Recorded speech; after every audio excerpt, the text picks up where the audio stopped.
this video, we are going to dive into the origin and the history on Halloween, where it came from, where it started, and the effect that it can have on us in this day and age. So me and Shane are going to share a message with you at the end of this video, and I'm going to tell you who inspired this video. So as far back as we can trace the celebration of October 31st, we are going to go back to an ancient pagan priesthood called the Druids. They were high-ranking members of ancient Celtic culture. They were religious leaders as well as legal authorities. The earliest accounts of the Druids date back to the 4th century with a very written, detailed description by Julius Caesar. Following a Roman invasion of Gaul, the Druid orders were suppressed by Roman government under 1st century emperors Tiberius and Claudius. Now, around November 1st, or on November 1st, Druids lighted fires to honor their sun god for harvest. Druids believe that on the eve of the festival, Saman, the Lord of Death, called together the wicked souls that in the last year had been condemned to inhabit the body of animals. Samhain was an evil god of the evil dead underworld. To the Druids, they believed their sun god Beltane died on this day, and only human sacrifices of innocent blood would bring him out of the clutches of Samhain. This Samhain is also known as Samhain. And this is what we call today the Grim Reaper, a living skeleton character with a sickle. So the Celts culture continued on over 2,000 years ago with ancient Western Europe. They continued the holiday, but calling it Samhain. And it was on October 31st in the form of a festival. For them, it began at sunset and ends at sunrise on November 1st, marking the beginning of winter. Samhain is actually Irish for summer's end, and today remains the name for the month of November. This day to them was to honor the dead. Bonfires were lit. The veil between this world and the other world was at its thinnest, and it was believed otherworldly beings would cross into this world, so they would stay close to the village to ward off evil spirits. They would dress up in animal skins and heads to scare off the dead. They also made offerings to their gods. Some spirits were not thought to be bad. They would believe to be lost loved ones. Food and drinks would be left out for them. Now, the Romans also had many days to honor the dead. In 117 AD, 9 days in February were celebrated. Food and drink were left at graves. They would be celebrating the Roman goddess of fruitful abundance, Pomona. One of the ways to honor her was through apple bobbing. Now, Lamudia was another festival in May held by the Romans. They would dress up to ward off evil spirits, and they would pour milk onto graves then as well and leave food out for them. The Romans conquered many Celtic territories, such as France, and no doubt the traditions of both influenced each other and mixed as they would come into contact. In the 4th century AD, things changed in Europe. Roman Emperor Constantine adopted a new religion, Christianity. This would spread rapidly through Roman Empire in just a few centuries. This would reach more distant lands when figures such as St. Patrick took them to places like Ireland. Followers of this new religion didn't just enter these lands destroying all things pagan. It was much easier for the Catholic Church to allow them to retain their old culture. Many pagan traditions were then Christianized. These pagan celebrations were now required to be done in the name of Jesus Christ and no longer under pagan gods, even though they were the same rituals. A lot of the current Halloween rituals seem to have come from some of the Roman Catholic Christianity, developing in the late Middle Ages and early modern era. Early 7th century Roman festival, Lamudia, was replaced with All Saints' Day. People were now to commemorate saints instead of Roman gods. This holiday was held on May 13th. In the 9th century, the holiday was moved to November 1st, possibly trying to replace the pagan Samhain.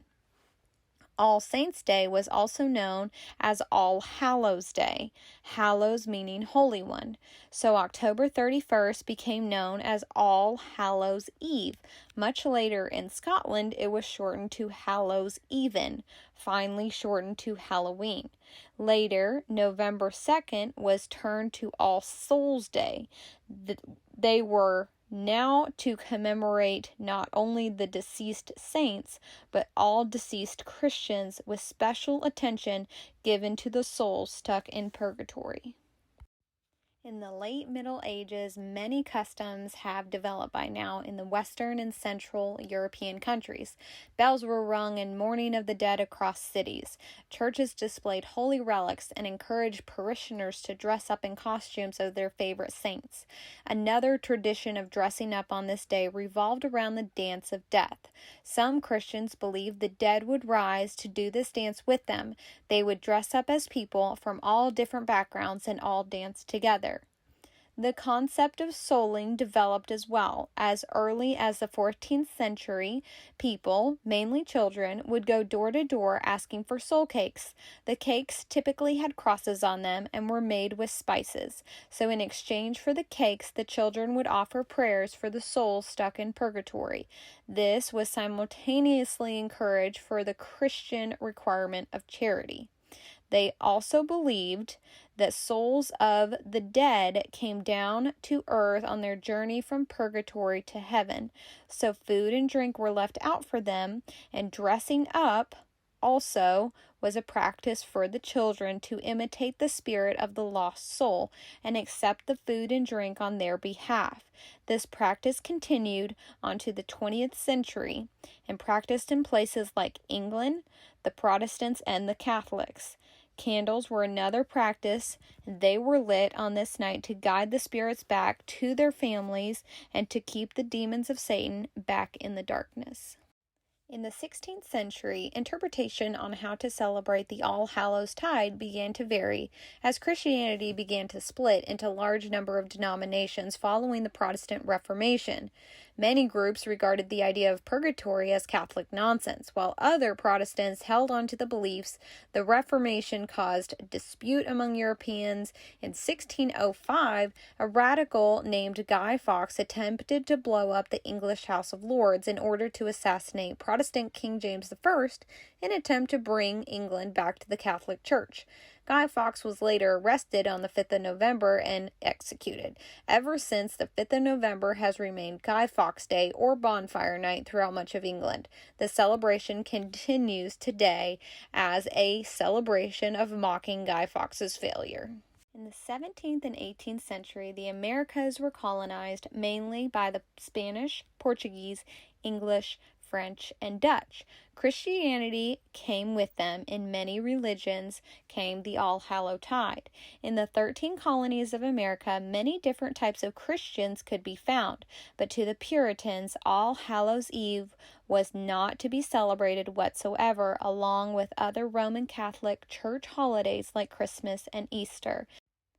Time passed, and eventually the 13 colonies became their own country and opened their doors to people all across Europe. One group crucial to this story is the Irish. Some were Scottish, but not as many. Irish brought traditions. As they grew in number, more and more Americans began to adopt the same traditions. The Scottish especially practiced the art of turnip carving on Halloween. They would have faces carved into them to represent a soul in purgatory or ward off evil spirits, such as the spirit as the infamous jack-o'-lantern. Americans changed the fruit to the pumpkin instead of the turnip because it was easier to work with. So who is Jack of the Lantern? A character in pre-modern folklore, he was a vile drunkard, lying, cheating, manipulative scoundrel who played tricks on people, stole from them, and was a burden to society. He was so horrible that even Satan wouldn't let him into hell. Instead, Satan scooped up a fiery ember from the pits of hell and placed it in a turnip to be used as a lantern for Jack to see as he wandered the earth at night for eternity. The tales of Jack vary, but this is the most traditional one, and thus a tradition was born of pretending to be Jack with a lantern carved into a turnip, wandering the countryside, and born was the name Jack-o'-lantern. This wasn't the only tradition the Irish brought. At this point, the children of the Irish would dress up in costume on this night and go door to door asking for coins. This was also known as guising, most likely related to souling. As far as North America, this was first recorded as taking place on Ontario, Canada. Then shortly after, in the United States, children were guising in the city of Chicago by 1920, but in Minnesota they were already having their first Halloween parade. Ireland and Scotland, people that gave to the Solars could expect good fortune, but people that did not could expect misfortune. Some children, too impatient to wait for divine intervention, decided to bring the misfortune to the homes themselves. In the early 20th century, children were accustomed to using the night of October 30th for all manner of pranks or vandalisms. Wagons dissembled, windows smashed, houses egged. This eventually got way out of control and buildings were getting set on fire. So communities got together and decided to redirect the children's attention. So when the children started getting bribed with candy by an excellent publication of Halloween-themed candy and paper costumes by the company Denizens, they were tamed. Trick or treating became a community event. Kids would say trick or treat as basically an ultimatum for the homeowner, saying, "Give me candy or else you're getting tricked," aka pranked. Quickly after Denizens found that there was money in Halloween, Disney made their first episode with trick-or-treating. Next came an episode of Charlie Brown. Then came the Michael Myers movie Halloween. Hollywood gave birth to the more modern Halloween that people celebrate today. America is the widest spread Halloween celebrator among any other country, grossing a total of $8.4 billion annually. Halloween is still very popular in Canada and Quebec. We still don't know which country had it first, although it was widely developed in the U.S. Celtic world still celebrates, but not in the same Americanized version. England has welcomed the holiday along with Guy Fawkes Day shortly after. People in other countries view Halloween as an American thing. New Zealand, Australia have different seasons, so Halloween is just not as popular. Asia, the Middle East, and Africa, it's not celebrated at all. I am going to show you the darker side of Halloween that no one wants to talk about and let you hear from a 25-year Satanist himself.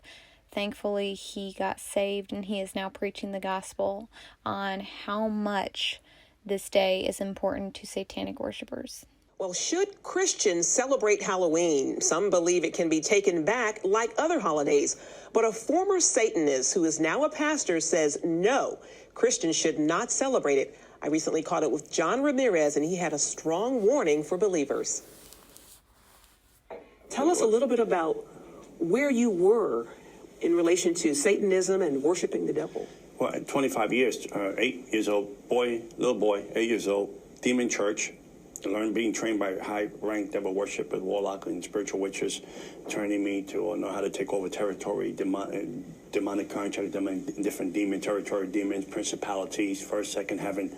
I was being trained all the way to the age of 35, sold my soul to the devil, got married in Halloween, had a demonic wedding in Halloween. I baptized my daughter to the dark side at the age of 11. So that was my whole entire life. I mean, I breathed, ate, and slept witchcraft. Astral projecting. I will astral project over a region, leave my body, astral project, curse the region, because if I can curse the region, I can capture the people. Knowing what you came from and what you used to do, you're pretty discouraged that you see Christians celebrating Halloween. Why? I don't know how you can cheat on God. I don't know how you can cheat on the Lord Jesus Christ, because I don't see Satanists coming on Good Friday and coming hanging out with us, right? You know, I got married in Halloween and had a demonic wedding. Why would you put your kids, your family, What would you put your purpose, your destiny? What would you put your whole eternity in a demonic altar? Well, people say it's just fun, candy, kids are having costumes on. But you said it's much more. The candy, you know, I never shared this before, but these candy, people from different walks of life pray over these candies. Witchcraft, they pray over the candies. You knock on people's door, you don't know the person that you're knocking on the door, she's a witch.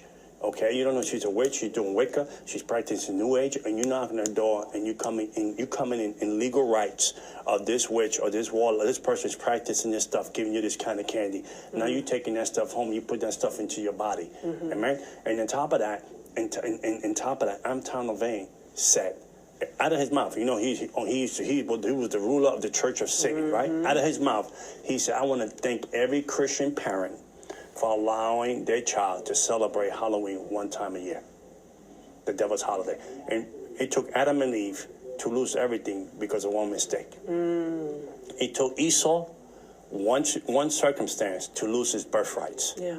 Right? Yeah. So why would you bring that kind of curse into your house and curse your family from 3 to 4 generations? So when your kids is 5 and you think it's cool, you dress them up. Once you put a costume on someone, see, the trick of Adam and Eve in the Garden of Eden, they were made in the image of God. They were made in God's perfect image, right? The devil tricked them with sin and changed their identity. Yeah. And once you put the costume on the kid, I don't care if you dress them up as Noah, I don't care if you dress them up as Abraham. Once you put this costume on Halloween, the birthright of Halloween, you're changing your kid's identity. The purpose of the destiny has been canceled unless you renounce it and bring it back. Wow. That is the trick of the devil. Now that you're sharing, and you share this everywhere you go. Everywhere I go, I'm not afraid. I mean, I'm not politically correct. I'd rather be right with God. You be mad with me, but at least you make heaven. Because I used to celebrate Halloween. The biggest witchcraft that I used to do was on Halloween. To kill, steal, and destroy Christian believers. Destroy anything that came in my path that week. That I was preparing a week ahead of time. As a matter of fact, I was preparing 2 weeks ahead of time to kill you on the 31st. Coffins, bones, portions, you name it, I had it.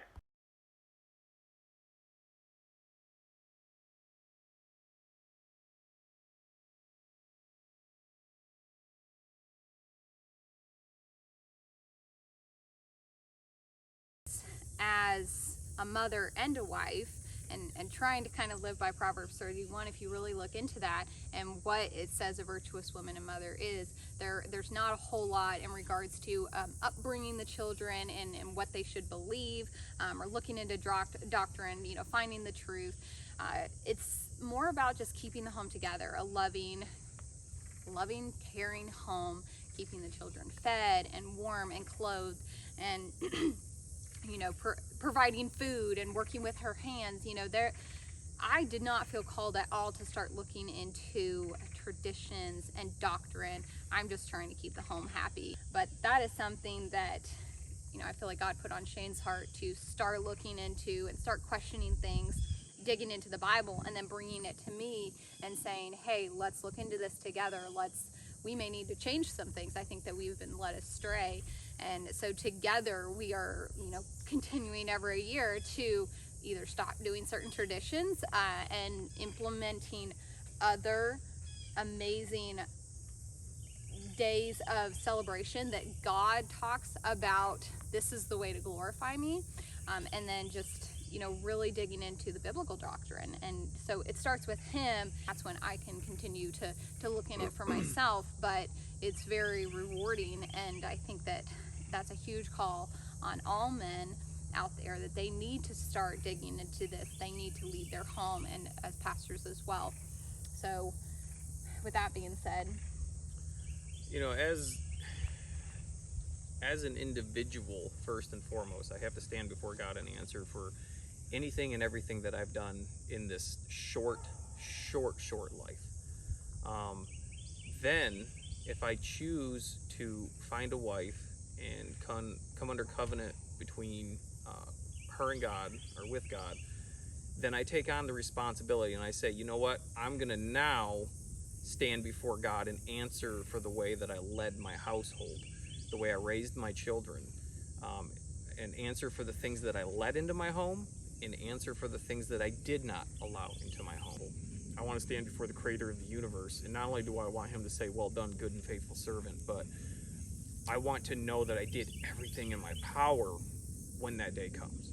And something that stuck out to me was when God led the children of Israel out of bondage, that's very symbolic to us accepting Jesus Christ as our Savior and coming out of that bondage. He took the children of Israel out of Egypt. He's taking us out of the world. And what's one of the first things God did when they chose to follow him? Because we know if you read the Bible, there's plenty that chose not to follow God. They walked the path a little bit, but then God had to cut them off. He had to prune the vine, and a lot of those people were done away with, and then the true followers were left. And the true followers, he gave them rules, regulations, ordinances, and commandments, and said, hey, if you are truly following me, then this is what you need to do in obedience to me. This is what separates you from the world. And I really need to do what God tells me to do and stop blindly following what pastors, some guy on YouTube, a neighbor, your dad, your mom, whoever taught you. You need to stop believing everything blindly. The Bible, again, remember that God or Jesus's biggest battles were fought with the religious sect of that time. When he came here, every time he fought with somebody, it was the religious scholars of that time, the Pharisees, the Sadducees, the Herodians, whoever it might have been. And that's who the biggest battle is going to be against this day and age. God said, hey, if you choose to take up your cross and follow me, you're going to face persecution. And if you're not facing persecution and you can't tell a difference between the way you're living and the way the world's living, then you're not taking up your cross and you're not following in Jesus' footsteps. And these things are something you really need to think about. Analyze your life and think about what you're doing and how you're doing it, because Jesus was hated to the point to where they murdered him.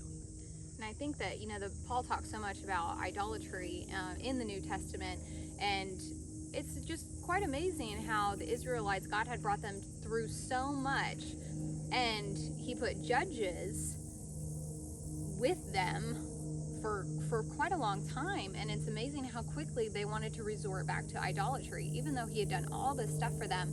And it was the judge that actually said, no, that is not of God. This is how we serve God, and we don't have a judge in our life now. So it's kind of like human nature to resort back to idolatry, and it can come in different forms. It doesn't mean you're bowing down to a statue. God talks about in the Bible all the different forms of idolatry.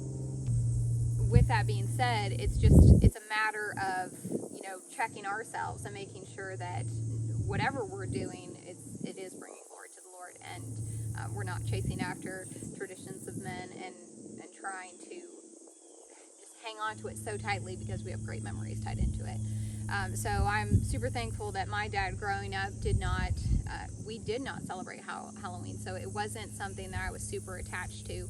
But the other holidays they're difficult, and we won't talk about them in this video, but in the end, this video is not meant to condemn anyone. It's meant to actually inspire and educate, and we hope that the Lord just lays it on your heart to look into this for yourself, and we hope that it blesses you in some way. So now I want to introduce you to the person that inspired this video.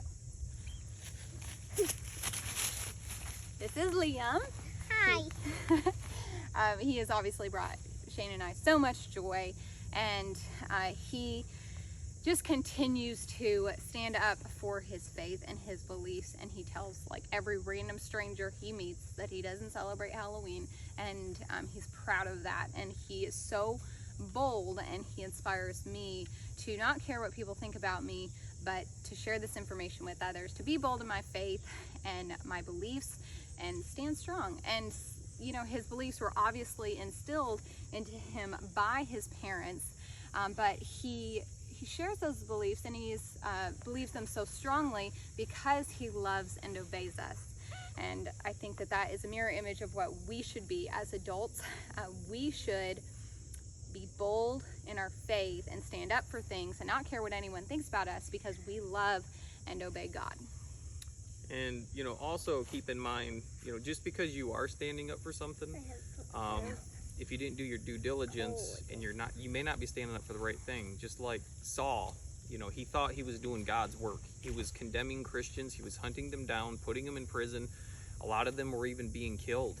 And just like Stephen, when he was stoned to death, Saul was standing right there, and everybody threw their coats at his feet. He watched the whole thing as a great man of God was stoned to death, and he truly thought he was doing God's work. And then one day God knocked him off his donkey and showed him the light and said, "Hey man, you're persecuting my people." And that's when he became Paul. And he truly started doing what was right in God's eyes instead of what he thought was right. So it's just very important. Make sure, you know, when you're standing up for something and you're willing to argue anything, make sure you know what you're talking about, because you could be defending the doctrine of devils and not even know it. And don't let your feeling of, oh, my child's going to miss this so much and this is so important to them and they're just going to be heartbroken that we don't celebrate it anymore. Don't let that be your first thought. Liam is a very happy little boy, and we'll go eat pizza on the night of Halloween and do something fun as a family. And that's what it's all about, spending time together. And you can just, I don't want to say replace it with a new tradition, but just be like it would be any other weekend. You know, go watch a movie or go eat pizza, and he doesn't feel like he's missing out at all. And again, he celebrated 2 years of Halloween before we decided that, you know, no, this is not something we're supposed to do. He doesn't miss it, and he's perfectly content, and that's what it should all be about. So we don't live in fear of the satanic rituals that happen, and protecting our little boy against that. We live in a state of awareness and trust and belief that God is going to protect us, but it is our job to be aware of these things, know that the evil and the danger is out there, and to protect our child. But we know that, you know, God is there, he's right beside us, and we pray a hedge of protection over our family, and just live knowing that there's someone more powerful than us that is watching over us if we follow and do his will and bring glory to him in everything that we do. So we hope this video blesses you, and until next time. And don't forget, don't make faces on pumpkin, or don't give needles and candy to kids. Even don't think about, or don't, never ever, ever, ever, ever, ever, ever celebrate Halloween, because that don't say in the Bible.